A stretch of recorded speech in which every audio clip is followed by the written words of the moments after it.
زلیخا کے اندر حسد کی ایک لہر جاگی۔ بھلے ہی اس کے سامنے ایک چھوٹی سی بچی تھی، لیکن وہ ایک بے حد معمولی شکل و صورت کی پختہ عمر کی عورت تھی۔ اس سے بچی کا حسن برداشت نہ ہوا۔ نہ جانے کس کا بچہ اٹھا لائے ہیں ابا جان، اگر کسی کو پتہ چل گیا تو آپ پر اغوا کا مقدمہ کر دیں گے۔ پاگل ہو گئے ہیں کیا آپ؟ دعا مانگنے کے لیے بھیجا تھا، مصیبت اٹھا کر لے آئے ہیں۔ زلیخا نے بولا تو شفیق صاحب کو بہت برا لگا۔ میں نے اس کے والدین کو بہت ڈھونڈنے کی کوشش کی ہے، اتنی پیاری اور معصوم بچی کو مصیبت تو نہ کہو۔ دیکھنا ابھی یہ تمہیں ماں بلائے گی تو تمہیں کتنا اچھا لگے گا، تمہارے برسوں سے تڑپتے دل پر جیسے ٹھنڈک سی پڑ جائے گی۔ شفیق صاحب نے بچی کا ہاتھ پکڑا اور پیار سے اسے پچکارنے لگے۔ بیٹا اپنا نام بتاؤ، کیا نام ہے تمہارا؟ یہ تمہاری نئی امی ہیں، تمہیں تمہارے نام سے بلایا کرے گی۔ شفیق صاحب نے کہا تو بچی ٹکڑ ٹکڑ ان کا چہرہ دیکھنے لگی، اور تبھی اس کی نظر زلیخا کے پیچھے چارپائی پر بیٹھے شفیق صاحب کے بیٹے عالمگیر پر پڑی، جو خاموشی سے کھانا کھاتے ہوئے اپنے باپ اور بیوی کی گفتگو سن رہا تھا۔ اس کی پلیٹ میں کھانا دیکھتے ہی بچی کو شاید بھوک لگی۔ اس نے حلق سے چند بے ترتیب سی آوازیں نکالیں جن کا کوئی سیر پیر نہ تھا۔ شفیق صاحب تو چونکے ہی، مگر ساتھ ہی زلیخا کی آنکھیں بھی حیرت سے پھیل گئیں۔ ارے ابا جان، یہ تو گونگی ہے، اس کے حلق سے تو کوئی آواز ہی نہیں نکل رہی، اس نے کہا تو شفیق صاحب بھی حیران سے ہو گئے۔ بچی لپک کر نیچے اتری تھی اور جلدی سے چارپائی کے پاس جا کر کھانا مانگ رہی تھی۔ اس بار بھی وہ حلق سے آ کر کے آوازیں نکال رہی تھی۔ عالمگیر نے روٹی کا ایک ٹکڑا اسے پکڑایا تو وہ جلدی جلدی کھانے لگی۔ اوہو، زندگی میں پہلے مصیبتیں کیا کم تھیں ابا، جو آپ یہ گونگی کو اٹھا لائے ہیں میرے سر پر بٹھانے کے لیے۔ عالمگیر کی مزدوری کے پیسوں سے ہم تینوں کی روزی روٹی ہی بڑی مشکل سے پوری ہوتی ہے۔ آپ اس بوجھ کو اٹھا لائے، کام کی نہ کاج کی، دشمن اناج کی۔ اب اسے میں پالوں تک کہ بڑی ہونے کے بعد یہ آ کر کے سارا دن ہمارا سر کھاتی رہے۔ مجھے اس کو نہیں رکھنا، اسے اٹھائیں اور واپس اسی مزار پر پھینک کر آئیں۔ شفیق صاحب کی آنکھوں میں آنسو آ گئے۔ ننھی بچی جس طرح بےتابی سے کھانا کھا رہی تھی، صاف دکھ رہا تھا کہ صبح سے اس نے کچھ نہیں کھایا۔ اس معصوم جان کو اگر مزار پر چھوڑ کر آیا تو نہ جانے درندے اس کے ساتھ کیا سلوک کریں گے۔ دیکھو تو صحیح کس قدر حسین ہے، اور ویسے بھی اب رات ہو چکی ہے۔ اس کے والدین اگر وہاں تھے بھی تو نہ جانے کہاں نکل گئے ہوں گے۔ میں یہ ظلم نہیں کر سکتا، شفیق صاحب نے بھیگی سی آواز میں کہا، مگر زلیخا بری طرح سے جھنجھلا گئی۔ ساری زندگی آپ نے اپنے وجود سے ہمیں نہ کوئی نفع دیا، دعا مانگنے بھیجا تھا لیکن سزا اٹھا کر لے آئے ہیں۔ آپ نہیں لے جا سکتے اسے تو نہ لے کر جائیں، میں خود اس خرچے کی پوٹلی کو کل اٹھا کر اسی مزار پر پھینک آؤں گی جہاں سے آپ اسے لے کر آئے ہیں۔ میرے اندر تو اتنی ہمت نہیں ہے کہ میں کسی کی گونگی اولاد پالوں۔ زلیخا کہنے پر آئی تو کہتی ہی چلی گئی۔ عالمگیر خاموشی سے کھانا کھاتا رہا۔ بیوی کی بد زبانی سے وہ اچھی طرح سے واقف تھا اور اس نے کبھی بھی اسے روکنے کی کوشش نہیں کی تھی۔ بچی شاید پیٹ بھر کر کھانا کھا چکی تھی، اسی لیے چند منٹ صحن میں ادھر ادھر پھرتی رہی اور پھر دیوار کے ساتھ ٹیک لگا کر بیٹھ گئی۔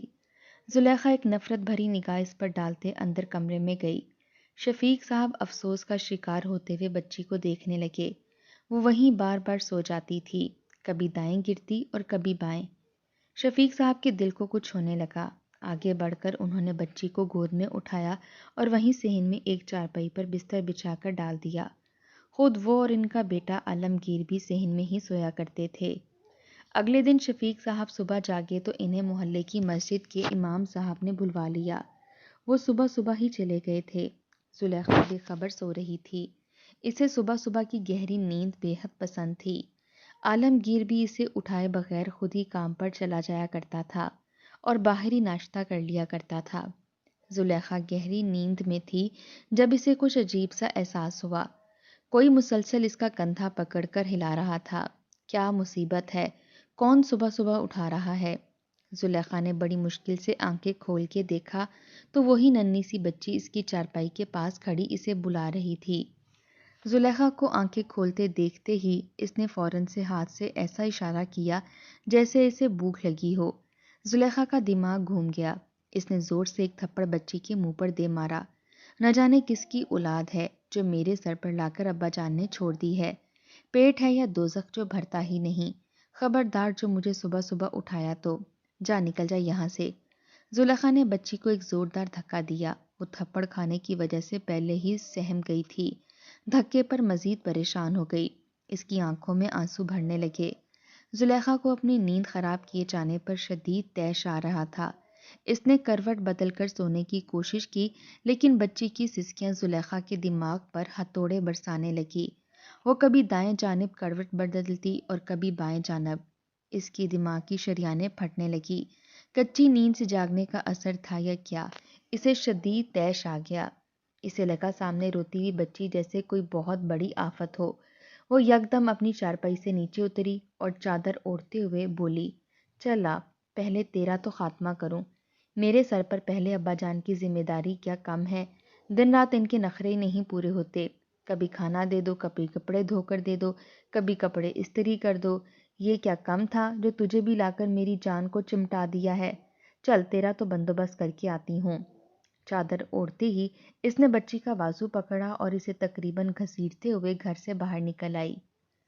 لاہور کی مصروف سڑکوں میں سفر کرتے ہوئے اس نے بادل نخواستہ بچی کو گود میں اٹھا رکھا تھا، مگر جیسے ہی داتا کا دربار نظر آیا اس نے بچی کو گود سے اتارا اور تقریباً گھسیٹتے ہوئے اپنے ساتھ چلانے لگی۔ بچی کے پیروں میں پرانی سی چپل تھی، گھسیٹنے کے باعث چپل نہ جانے کہاں اتر گئی۔ بڑھتی ہوئی گرمی کی وجہ سے زلیخا کا پارا مزید چڑھتا جا رہا تھا۔ بچی کو کھینچتے ہوئے کوئی مناسب جگہ ڈھونڈ رہی تھی جہاں اسے چھوڑ کر وہ اپنے گھر کی راہ لے کہ اچانک ہی وہ چونکی۔ ایک سوٹ بوٹ پہنے ہوئے آدمی نے پاس سے گزرتے ہوئے بچی کے سر پر ہاتھ رکھا تھا اور اس کے ہاتھ میں 1000 روپے کا ایک نوٹ پکڑا دیا۔ زلیخا پہلے تو چونکی، اس نے منع کرنا چاہا کہ یہ بچی اس کی نہیں ہے اور نہ ہی وہ اسے بھیک منگوانے کے لیے یہاں پر لائی ہے، لیکن 1000 روپیہ دیکھ کر اسے لالچ آیا۔ یہ تو عالمگیر کی پورے دن کی مزدوری کی رقم کے برابر تھا، اور اس طرح اچانک سے اسے ہزاروں روپے مل گئے۔ شاید بچی کی معصومیت ہی ایسی تھی کہ لوگ اسے اتنے پیسے دے کر جا رہے تھے۔ آدمی کو گئے ہوئے ابھی تھوڑی ہی دیر ہوئی تھی کہ ایک عورت اندر سے باہر نکلی۔ اس نے ہاتھ میں ایک چھوٹا سا بچہ اٹھا رکھا تھا۔ اس کی آنکھیں گیلی تھیں۔ زلیخا کے پاس آتے ہی اس نے اپنے پرس میں سے 1000 کے کئی نوٹ نکالے اور بچی کے ہاتھ میں تھما دیے۔ اللہ تعالیٰ اس صدقے کے بدلے میرے بیٹے کو شفا دے۔ اس نے سر اوپر اٹھا کر دعا کی۔ زلیخا کو اندازہ ہوا کہ شاید اس کا بیٹا بیمار ہے، جس کی وجہ سے وہ یہاں دربار پر آئی تھی۔ وہ عورت بھی بھیک دے کر آگے چلی گئی، مگر زلیخا تو اچھلی پڑی تھی۔ چند لمحوں میں ہی اتنے سارے پیسے جمع ہو گئے تھے اور ان پیسوں کا گھر میں کسی کو پتہ بھی نہ تھا۔ اس کا دل خوشی سے بلیاں اچھلنے لگا۔ اگر وہ اس بچی سے یہاں بھیک منگوانی شروع کر دے تو دنوں میں ہی کتنی ساری رقم جمع کر سکتی ہے۔ یہ تو بچی واقعی اس کے لیے ایک تحفہ تھی۔ اس نے پلٹ کر ساتھ کھڑی ہوئی بچی کی جانب دیکھا۔ اس کے بال پونیوں کی صورت میں بندھے ہوئے تھے اور چہرے پر آنسوؤں کے نشانات تھے۔ ایسا حلیہ بھیک مانگنے کے لیے صحیح نہیں۔ زلیخا نے جلدی سے اس کے دونوں بال کھولے اور چہرے پر بکھرا دیے۔ اس کی چھوٹی سی فراک کو زلیخا نے جگہ جگہ سے پھاڑ ڈالا۔ چپل پہلے ہی پیروں میں نہیں تھی۔ زلیخا نے اپنی کلائی میں پہنی ہوئی چوڑیاں توڑی اور ایک چوڑی کا ٹوٹا ہوا کانچ لے کر زور سے بچی کے پیر پر زخم بنا دیا۔ بچی کے لبوں سے ایک بے آواز چیخ نکلی اور زخم سے ہلکا ہلکا خون رسنے لگا۔ اب صحیح ہے، اب یہ بالکل ایک بھکارن لگ رہی ہے۔ لوگ ترس کھا کر زیادہ پیسہ دیں گے۔ زلیخا کے لبوں پر ایک مسکراہٹ آئی تھی۔ بچی کی آنکھوں میں تکلیف کے مارے آنسو آ رہے تھے، مگر زلیخا کو اس کا کوئی احساس نہ تھا۔ اس نے بازو سے پکڑ کر اسے سب سے رش والے حصے میں لے جا کر بٹھا دیا، جہاں آتے جاتے لوگ فقیروں کو بھیک دے رہے تھے۔ خود زلیخا تھوڑے سے فاصلے پر جا کر کھڑی ہو گئی۔ لوگ اس بچی کو بھی بھیک دینے لگے۔ کوئی 1000 دیتا، کوئی 500 تو کوئی 100 یا کوئی 200۔ زلیخا دیکھ رہی تھی کہ اچھی خاصی رقم جمع ہو رہی ہے۔ خوشی کے مارے زلیخا کا وہاں کھڑے رہنا محال ہو گیا، مگر وہ وہاں سے جانا بھی نہیں چاہتی تھی۔ کل تک وہ جس بچی سے جان چھڑانا چاہتی تھی، اب وہی بچی اسے لاٹری کا ٹکٹ معلوم ہو رہی تھی۔ 2 گھنٹے تک زلیخا یوں ہی دور کھڑی خاموشی سے بچی کا جائزہ لیتی رہی۔ اس کی جھولی میں پیسوں کا انبار لگ چکا تھا۔ وہ سسکیاں بھرتے ہوئے خوفزدہ نگاہوں سے ادھر ادھر دیکھ رہی تھی۔ ڈر کے مارے وہ اپنی جگہ سے اٹھتی بھی نہ تھی۔ جب زلیخا نے دیکھا کہ اس کے پاس کافی سارے پیسے جمع ہو گئے ہیں تو جلدی سے اپنی جگہ سے اٹھی اور بچی کے پاس جا پہنچی۔ رقم دیکھ کر اس کے منہ میں پانی بھر آیا۔ سارے پیسے جلدی سے اپنے پرس میں منتقل کرتے ہوئے زلیخا نے بچی کا بازو پکڑا اور نہ چاہتے ہوئے بھی اسے لے کر ایک دفعہ پھر اپنے گھر کی جانب چل دی۔ زلیخا اسے لے کر گھر آئی تو شفیق صاحب بےتابی سے صحن میں ٹہل رہے تھے۔ کہاں چلی گئی تھی تم اس بچی کو لے کر؟ شفیق صاحب لپک کر آگے آئے۔ بچی کے پیر مٹی سے لتھڑے ہوئے تھے، پیر کے زخم سے بہتا ہوا خون اور بری حالت۔ شفیق صاحب کا دل دہلا گئی۔ اس کی کیا حالت بنا رکھی ہے؟ انہوں نے زلیخا سے پوچھا، مگر وہ تو مگن انداز میں اپنا پرس تھامے اندر چلی گئی تھی۔ شفیق صاحب نے جلدی سے بچی کو گود میں اٹھا لیا۔ اس کا ہاتھ منہ دھلاتے، اس کے پیر کے زخم کو صاف کرتے ان کا دل خون کے آنسو رو رہا تھا۔ اس بچی کو کچھ کھلایا ہے یا نہیں؟ انہوں نے زلیخا سے پوچھا تو وہ جو اپنے لیے کھانے کا بندوبست کر رہی تھی ایک دم تڑپ کر بولی، ٹھیکہ نہیں لے رکھا میں نے زمانے بھر کے فالتو لوگوں کو پالنے کا۔ پہلے آپ کے کھانے کا بندوبست کرو اور پھر اب اس کا۔ باہر لے جائیں اور کچھ کھلا پلا دیں، میں اپنے کام کروں یا دن رات اس کے کھانے پکانے کرتی رہوں؟ تڑپ کر کہتے ہوئے وہ اپنا کھانا نکال کر اندر کمرے میں چلی گئی۔ شفیق صاحب چپ رہ گئے، لیکن ان کے اندر خوف خدا تھا۔ انہوں نے بچی کو گود میں اٹھایا اور اسے باہر لے گئے۔ باہر سے اسے کھانا کھلا کر جس وقت وہ گھر آئے، زلیخا شاپنگ پر جا چکی تھی۔ حالانکہ شام ہو رہی تھی، وہ انتہائی پھوڑ عورت تھی۔ گھر، شوہر، اسے کسی چیز میں کوئی دلچسپی نہیں تھی۔ عالمگیر مزدوری کر کے واپس آ چکا تھا، اب خاموشی سے چارپائی پر لیٹا تھا۔ بچی کو دیکھتے اس نے محبت سے پچکارا، لیکن اس سے پہلے کہ وہ بچی کو گود میں اٹھاتا، عین اسی لمحے زلیخا گھر میں داخل ہو گئی۔ عالمگیر اس سے خوفزدہ بھی رہتا تھا۔ اس نے جلدی سے اپنے ہاتھ پیچھے کر لیے۔ اتنے پیسے کہاں سے آئے تمہارے پاس جو اتنی ساری چیزیں خرید کر لائی ہو؟ عالمگیر نے حیرت سے پوچھا تو زلیخا منہ بنانے لگی، تم نے تو کبھی پیسے دیے نہیں، اس لیے زیادہ سوال جواب مت کرو۔ منہ بنا کر اندر کمرے میں چلی گئی، مگر شفیق صاحب کو حیرت ہوئی تھی۔ انہوں نے آج صبح دیکھا تھا کہ زلیخا بچی کو جس خراب حلیے میں واپس لے کر آئی تھی وہ کوئی اور ہی کہانی سنا رہا تھا۔ اگلے دن پھر زلیخا صبح صبح جاگی، گھر میں کوئی نہیں تھا۔ اس نے لپک کر بچی کو گود میں اٹھایا اور اسے لے کر دادا کے دربار جا پہنچی۔ وہاں لوگوں کا ویسا ہی ہجوم اور رش تھا۔ زلیخا نے آج بچی کا حلیہ کل سے بھی زیادہ خراب بنا رکھا تھا۔ آتے ہوئے اس نے رکھ کر 2-3 تھپڑ اس کے پھولے پھولے گالوں پر مارے تھے، جہاں نشان بن گئے تھے۔ بچی سسک رہی تھی اور خوفزدہ نگاہوں سے ادھر ادھر دیکھ رہی تھی۔ لوگ اس کی گود میں پیسے ڈالتے جا رہے تھے۔ زلیخا کو یہ سب دیکھتے ہوئے بڑا مزہ آ رہا تھا۔ تھوڑی دیر گزری تو اچھی خاصی رقم جمع ہو گئی، مگر آج زلیخا زیادہ پیسے لے کر گھر جانا چاہتی تھی۔ دوپہر کے بعد تک وہ بچی کو لے کر وہیں بیٹھی رہی۔ جب پیسے زیادہ جمع ہو گئے تو وہ اسے لے کر گھر آئی۔ کیا حلیہ بنا رکھا ہے اس بچی کا؟ کہاں چلی جاتی ہو آخر تم؟ شفیق صاحب نے آج ذرا غصے سے پوچھا، مگر زلیخا بغیر کوئی جواب دیے اندر چلی گئی۔ مگر شفیق صاحب کو آج کچھ شک ہو رہا تھا۔ انہوں نے غور سے بچی کا جائزہ لیا۔ اس کی مٹھی میں 10 روپے کا ایک نوٹ دبا ہوا تھا۔ وہ اندر آئے جہاں بیگ سے بہت سارے پیسے نکال کر زلیخا انہیں گن رہی تھی۔ آج تو صحیح پیسے دیے ہیں لوگوں نے۔ اس چھٹانگ بھر کی لڑکی تو کمائی کا اچھا ذریعہ بن چکی ہے۔ ابا جان نے انجانے میں ہی میرا بھلا کر دیا ہے۔ اب میں روزانہ اسی سے بھیک منگوایا کروں گی تاکہ اچھے خاصے پیسے جمع ہو جائیں۔ زلیخا اونچی آواز میں بڑبڑا رہی تھی، یہ جانے بغیر کہ باہر کھڑے شفیق صاحب نے سب سن لیا تھا۔ ان کے قدموں تلے سے زمین نکل گئی۔ یہ کیا کہہ رہی ہو تم؟ اتنی معصوم سی بچی سے بھیک منگواتی ہو تم؟ اللہ نے تمہیں بے اولاد ہونے کی صورت میں اولاد دی ہے اور تم اسے اپنی کمائی کا ذریعہ بنا رہی ہو؟ شرم آنی چاہیے تمہیں۔ شفیق صاحب گرج کر بولے، مگر زلیخا کا موڈ سخت خراب ہو چکا تھا۔ ایک تو یہ بڈھا نہ جینے دیتا ہے نہ مرنے دیتا ہے۔ اس نے دونوں ہاتھ شفیق صاحب کے سامنے جوڑ دیے۔ خدا کے لیے ابا جان، ہماری جان چھوڑ دیں۔ ایک تو نہ خود مرتے ہیں اور نہ ہمیں اپنی مرضی سے کچھ کرنے دیتے ہیں۔ آپ نے یہ بچی لا کر مجھے دی تھی نا، اب میں اس کے ساتھ جو مرضی سلوک کروں۔ آپ کون ہوتے ہیں بیچ میں ٹانگ اڑانے والے؟ میرے معاملات میں بولنے کی کوئی ضرورت نہیں ہے۔ زلیخا آپے سے باہر ہو چکی تھی۔ بدتمیزی کی انتہا پر پہنچتے جو کچھ اس کے منہ میں آیا اس نے شفیق صاحب کو سنا دیا۔ شفیق صاحب گنگ سے کھڑے تھے، انہیں بے حد صدمہ ہو رہا تھا۔ انہوں نے زلیخا کو ہمیشہ اپنی بیٹی کی طرح سمجھا، لیکن آج جو کچھ اس کے منہ سے نکلا تھا، اس کے بعد شفیق صاحب کا دل چاہ رہا تھا کہ زمین پھٹے اور وہ اس میں سما جائیں۔ انہوں نے تو کبھی اپنے کام کاج اور روٹی کا بوجھ زلیخا کے اوپر نہ آنے دیا تھا، لیکن زلیخا نہ جانے انہیں کیا سمجھتی تھی۔ وہ تو ہمیشہ اسے دعا ہی دیتے تھے کہ اللہ اس کی گود ہری کرے اور ان کے عالمگیر کے ہاں بھی اولاد جیسے پھول کھلیں، مگر نہ جانے زلیخا کس مٹی کی عورت تھی۔ شفیق صاحب بھاری قدموں کے ساتھ پلٹے۔ ننھی سی بچی وہیں چوکھٹ پر بیٹھی آنسو بھری آنکھوں سے شفیق صاحب کو دیکھ رہی تھی۔ انہوں نے خاموشی سے اسے اٹھایا اور گھر سے باہر نکل گئے۔ شاید وہ بھوکی تھی، زلیخا تو اسے کھانا تک نہ دیتی تھی۔ زلیخا کو مگر کوئی افسوس نہیں تھا۔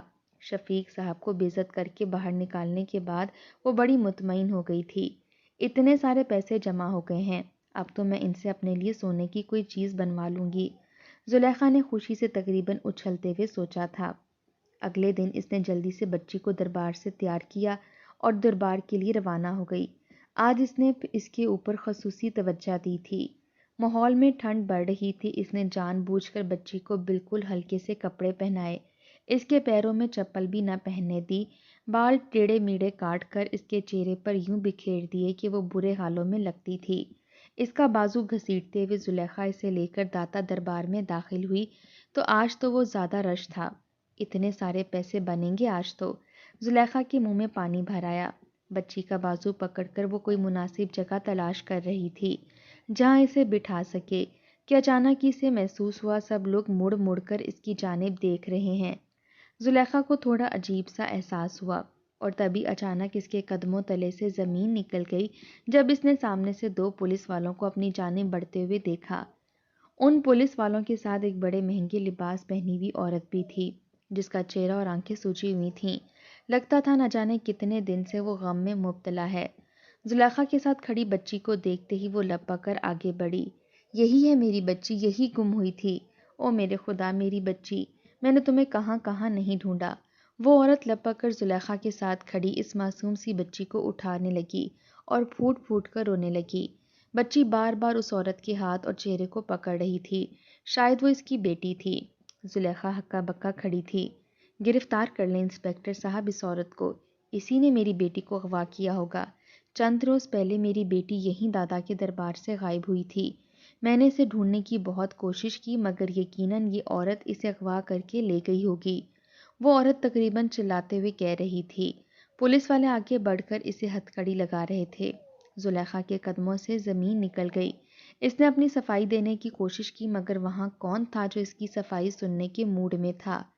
بچے کو اغوا کرنے اور اس سے بھیک منگوانے کے جرم میں پولیس نے اسے گرفتار کر لیا تھا۔ وہ عورت بڑی امیر فیملی سے تعلق رکھتی تھی، اس نے پوری کوشش کر لی تھی کہ زلیخا کو سخت سے سخت سزا ہو۔ تھانے میں پریشان گھومتے ہوئے زلیخا کے ہاتھ پاؤں پھولے جا رہے تھے۔ اس نے انسپکٹر کی منت سماجت کر کے اس کا فون لے کر شفیق صاحب کو فون کیا۔ شفیق صاحب نے جب سنا کہ ان کی بہو تھانے میں ہے تو وہ گھبرا سے گئے۔ عالمگیر کو لے کر جس وقت وہ تھانے میں پہنچے، انسپکٹر صاحب نے انہیں سخت باتیں سنائیں مگر ان کی کوئی بھی کوشش کارگر ثابت نہ ہوئی۔ 2 ماہ زلیخا کو جیل میں رہنا ہی پڑا مگر اس دوران اس پر اغوا کا جرم ثابت نہ ہوا تو تھک ہار کر پولیس والوں نے اسے چھوڑ دیا۔ زلیخا بے حد شرمندہ تھی مگر جب وہ گھر آئی تو اس کے منہ سے خبر سن کر شفیق صاحب اور عالمگیر دونوں بے حد خوش ہوئے۔ اس نے بتایا کہ وہ ماں بننے والی ہے اور پچھلے 2 ماہ سے حاملہ ہے۔ شفیق صاحب کو یوں لگا جیسے خوشیاں ان کے گھر کی جانب لوٹ آئی ہیں۔ انہوں نے زلیخا کا خوب خیال رکھا، خود زلیخا بھی بے حد خوش تھی۔ بچی کی اغوا والا واقعہ ایک برا حادثہ ضرور تھا مگر اللہ نے اس کی اولاد والی خواہش پوری کر دی تھی۔ 9 مہینے بعد زلیخا درد سے تڑپ رہی تھی۔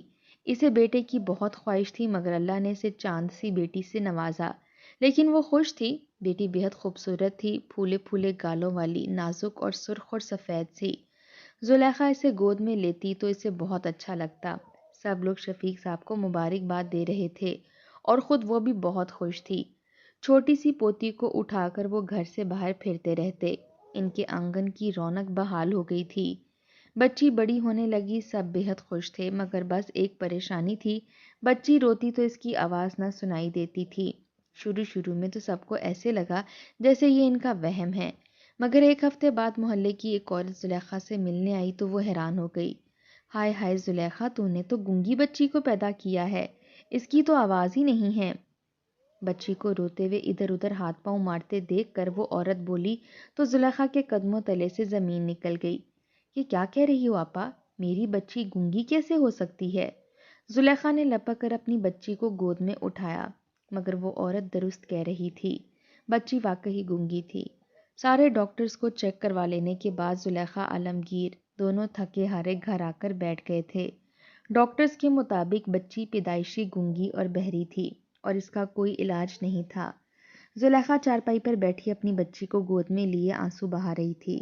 اسے یقین نہیں آ رہا تھا کہ قدرت نے یہ سب اس کے ساتھ کیوں کیا ہے، مگر دور کھڑے شفیق صاحب افسوس بھری نگاہوں سے زلیخا کو دیکھ رہے تھے۔ انہیں پتا تھا کہ اس کے ساتھ یہ سب کیوں ہوا ہے۔ انہوں نے ایک معصوم گونگی بچی کو اپنی کمائی کا ذریعہ بنایا اور اس پر ظلم و ستم کے پہاڑ توڑے۔ شاید یہی وجہ تھی کہ اللہ تعالیٰ نے ایک معصوم جان کو اس کی آزمائش بنا دیا تھا۔ شفیق صاحب نے بے بسی سے اپنی آنکھیں موند لیں۔ نہ جانے زلیخا کو اپنی اس اولاد کی صورت میں آگے کیا کیا کچھ بھگتنا تھا، یہ تو خدا ہی جانتا تھا۔